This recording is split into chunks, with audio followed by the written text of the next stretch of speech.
আসসালামু medicine related নতুন একটি ভিডিওতে আপনাদের সকলকে স্বাগতম।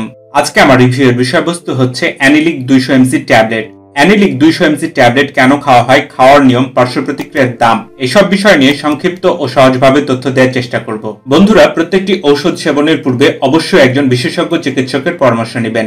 চিকিৎসক বিভিন্ন পরীক্ষা নিরীক্ষা করে আপনার জন্য কোন ওষুধটা কতটুকু প্রয়োজন সেটা নির্ধারণ করে থাকেন। সুতরাং চিকিৎসকের পরামর্শ ছাড়া কোনো ধরনের ঔষধ সেবন করা যাবে না। চলুন এবার মূল বিষয়ে যাওয়া যাক।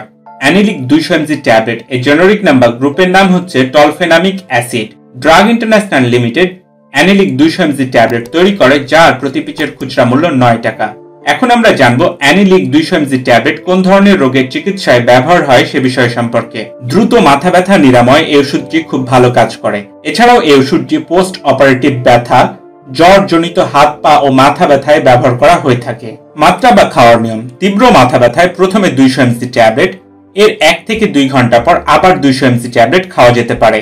হালকা থেকে মধ্যম ব্যথায় 100 mg থেকে 200 mg ট্যাবলেট দিনে 3 বার। শিশুদের জন্য এই ওষুধটি প্রযোজ্য নয়। খাদ্য গ্রহণের সময় বা খাদ্য গ্রহণের পর এই ওষুধটি খাওয়া ভালো। অ্যাজমা, হৃদরোগ, উচ্চ রক্তচাপ, যকৃতের সমস্যা, বয়স্ক রোগীদের এই ওষুধটি খাওয়ার পূর্বে অবশ্যই একজন বিশেষজ্ঞ চিকিৎসকের পরামর্শ নিতে হবে।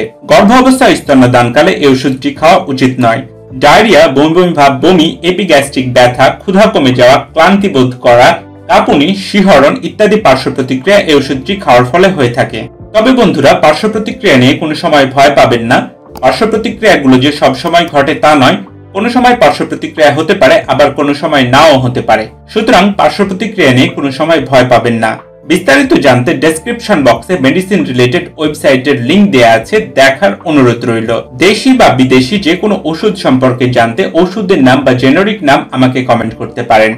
পরবর্তী কোনো ভিডিওতে সেই ওষুধ নিয়ে রিভিউ করব ইনশাআল্লাহ।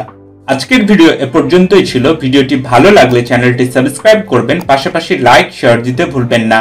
সবার সুস্থতা কামনা করে এখানেই শেষ করছি। আসসালামু আলাইকুম।